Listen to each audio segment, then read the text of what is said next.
Good evening. My name is Alex Lucia. I'm your host this evening for this evening's session of Brookfield Today and Beyond.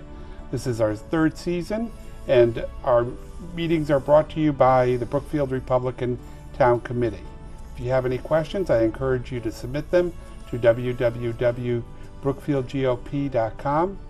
This evening, we're being joined by a longtime member of Brookfield's Planning and Zoning Commission, Stanley Parker, also longtime commissioner. Thanks for coming. You're welcome. Zoning Commission, not Planning Commission. I'm sorry, thank you. Zoning Commission. Well, now you were a longtime resident of Brookfield. I believe you moved in 1965. Yes. Why don't you talk about some of the things you've seen change in the 45 years you've lived in town? Federal Road used to be rural. Used to be cows on Federal Road. Now it's all built up. On the corner of Candlewood Lake Road and Federal Road, there was the White Turkey Inn with the big pond and the swans. Now it's a shopping center. It goes on and on and on. Back then we had no traffic. And now there was Federal Road. Everybody knows what Federal Road is with traffic, especially at Christmas time. How did you come to be a member of the Zoning Commission in Brookfield? Our then State Representative Jody Rell called and asked if I wanted to be a member of the Zoning Board of Appeals. And by the time I got back to her with an answer, that position was filled. She asked, "How about zoning?" I said, "Sure." And here I am. And she went on to become governor, and I'm still on zoning. I think she's probably glad that she put somebody in place who was willing to devote so much time to it. Now, I read how that you said at your first meeting you didn't say a word and that you ultimately had to learn the book. Were you mentored at all in the process, and if so, who mentored you? At the time, no. No. I learned the hard way. Okay. This was baptism by fire. Exactly. Learn by doing. Yes. Okay. Now, as time evolved, though, you became chairman, and I've heard from people who've been on the board that you do take the opportunity to give them some guidance and coaching. Is that if... I tried my best, and I think I did a pretty good job of it.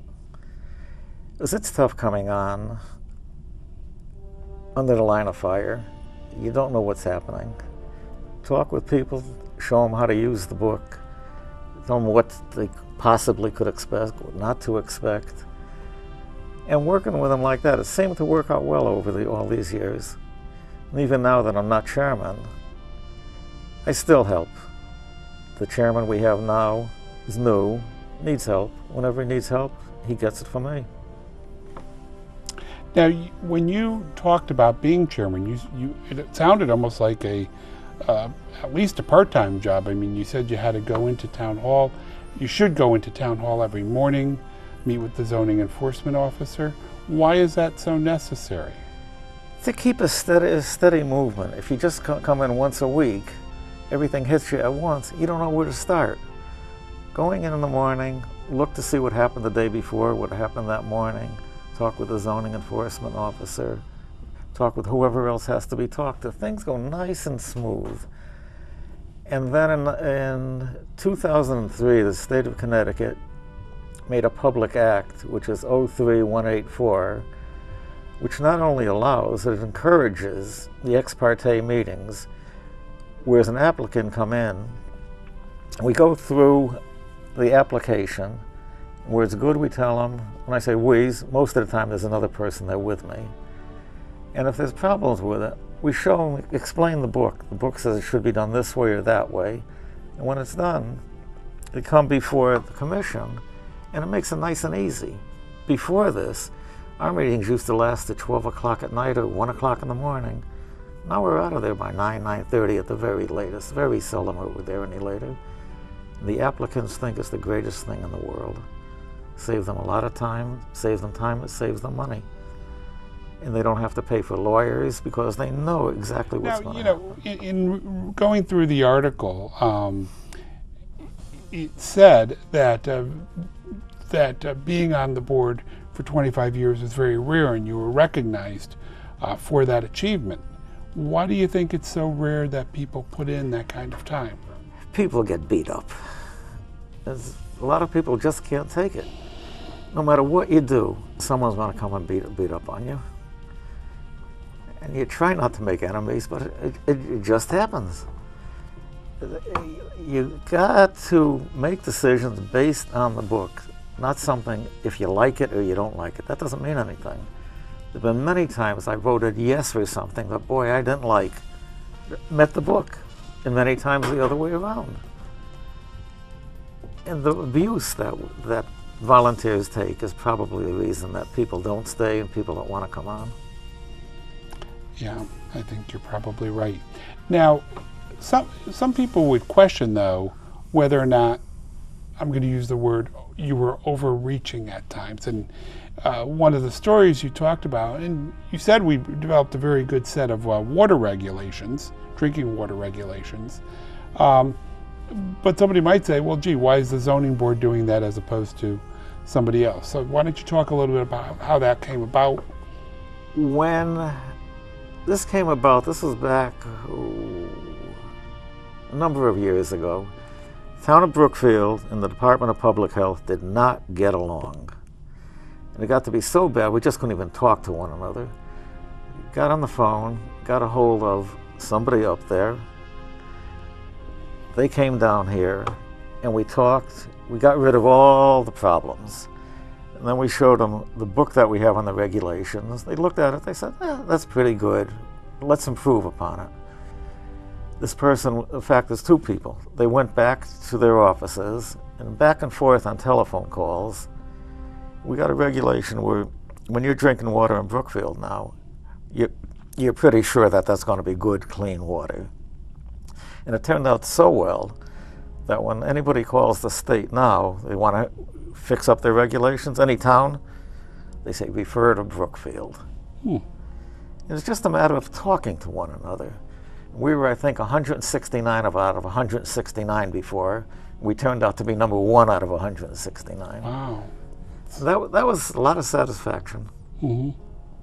You had also talked about the fact that the 4-H and other organizations have been impressed with our animal regulations. Again, an area that I don't always think of as falling under the purview of zoning, but tell us a bit about that. When we realized we needed regulations for farm animals, we talked with Yukon, we talked with the 4-H and Fairfield County Extension Service. And here's another thing. We talked, and we came up with a nice set of regulations. And very seldom does anybody have any problem with it. There is one time that happened, and I hope this lady's not listening because I don't want to make her feel bad. She wanted to put goats, and the regulation says in the district that she lives, she was able to have 2 animal units, which mean 2 goats. And she says, well, I'm raising pygmy goats. They're half the size of a regular goat, so I should be able to have 4 goats. The regulation said 2 goats. Now, just out of curiosity, and because I think people often wonder where zoning ends, if you will, and the Zoning Board of Appeals picks up. I mean, could she have gone to the Zoning Board of Appeals with that argument, for argument's sake, and seen how they felt about it? No, because that's use. Zoning Board of Appeals cannot grant a use variance. Okay. Almost everything else they could. Okay, so that's considered use, and yeah. Okay, interesting. Well, now you had another humorous story that you talked about. It was a proposal that came in a colorful manner. It was written in. An applicant came in with a piece of paper. He drew pictures with Crayola crayons on what he wants to do. Didn't say how big, didn't say how high, how long, how wide. We looked at it, all we did was have a good laugh at it. We said, here, take this back and come back and do it the right way. Now, do you think this was somebody who just put it off to last minute and he had to do something, so this is what he came up with, or? I don't know. We've talked about it, we had a lot of theories, we just don't know. When he came back, it was done properly. He had an engineer do the drawings, and he got himself approved. When you look at the regulations that we have in place at this point, I mean, they've evolved over time, but is it time to sit down and do a comprehensive overhaul, if you will, of our zoning regs, do you think?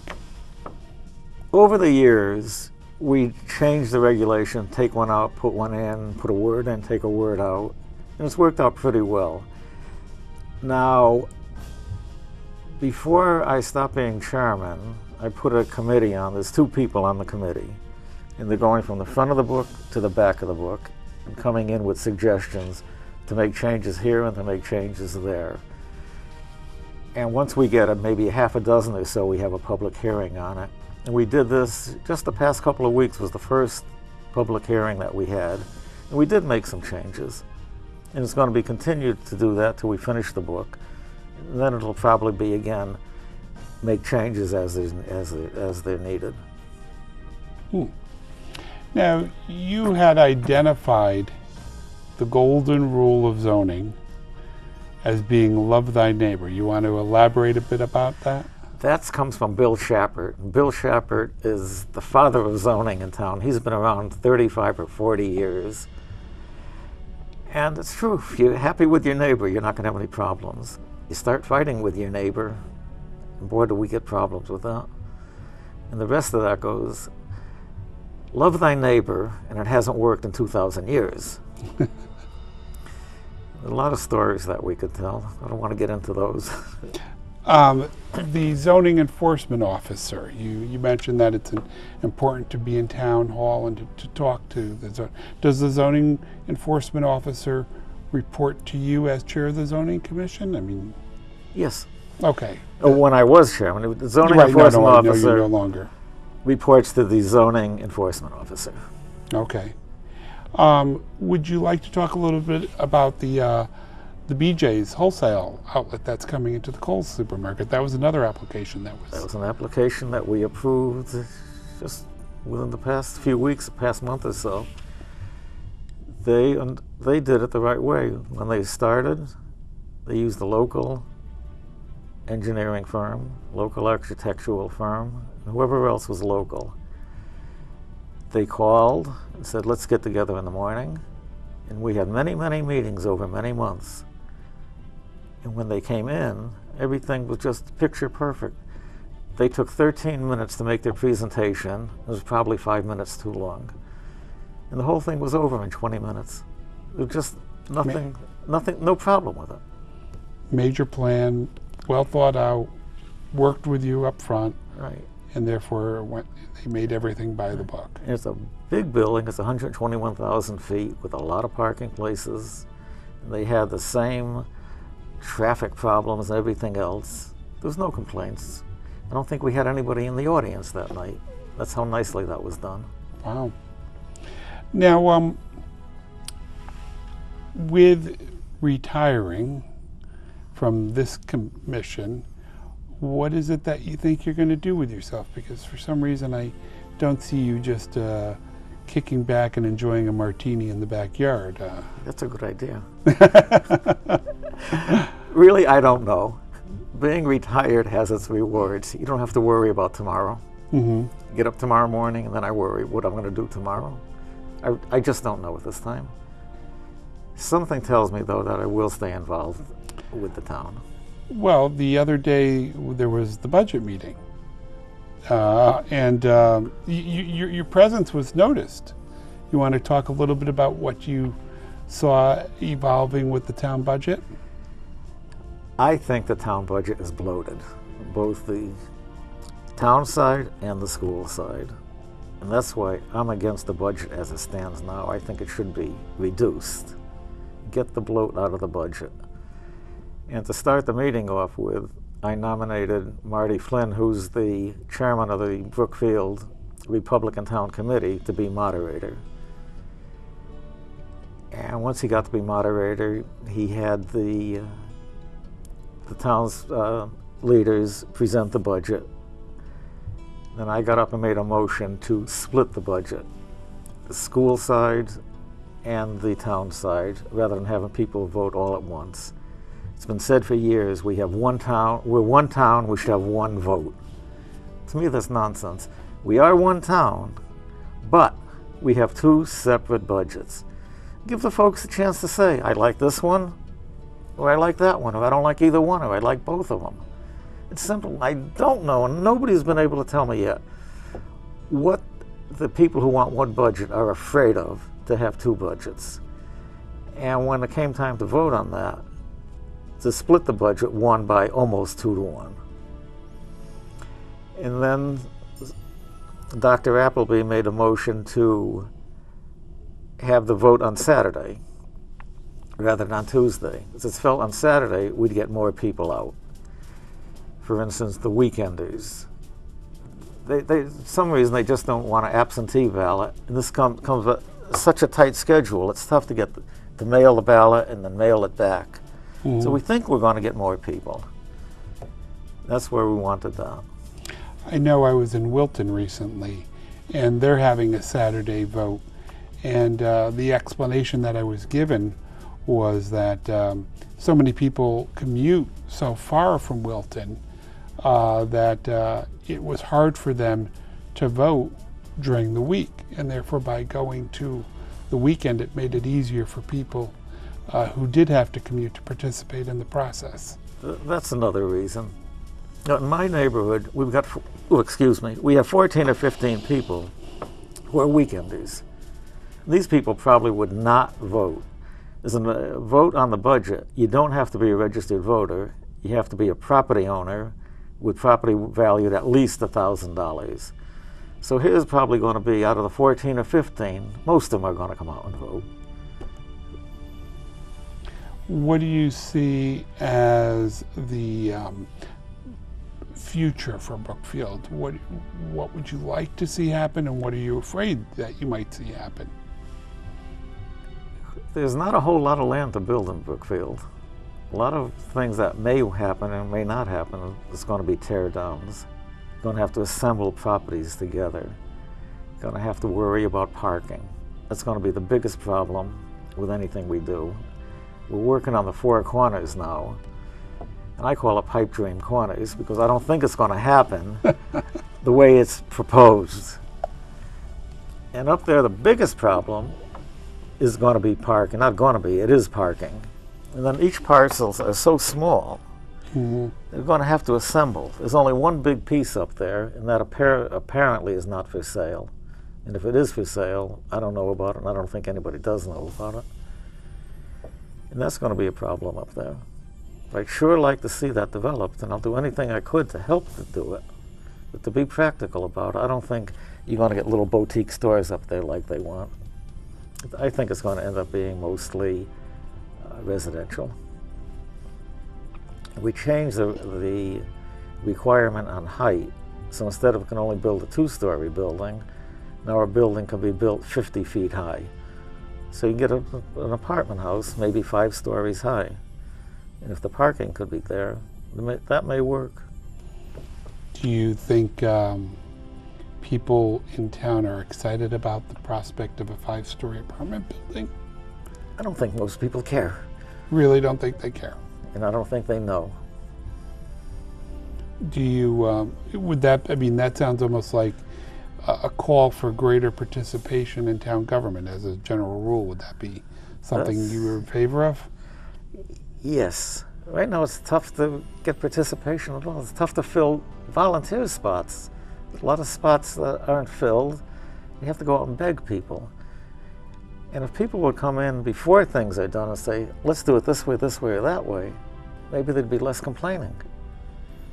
And the reason we picked 50 feet as a height, there's a fire engine in town at the Center Fire Department on Pocono Road, mm-hmm. with a 100-foot aerial ladder. And we were told the 100-foot ladder could handle a fire in a building about 60 feet high. So we gave ourselves a cushion of 10 feet and said, let's make it 50 feet. It seemed like a good, safe notion.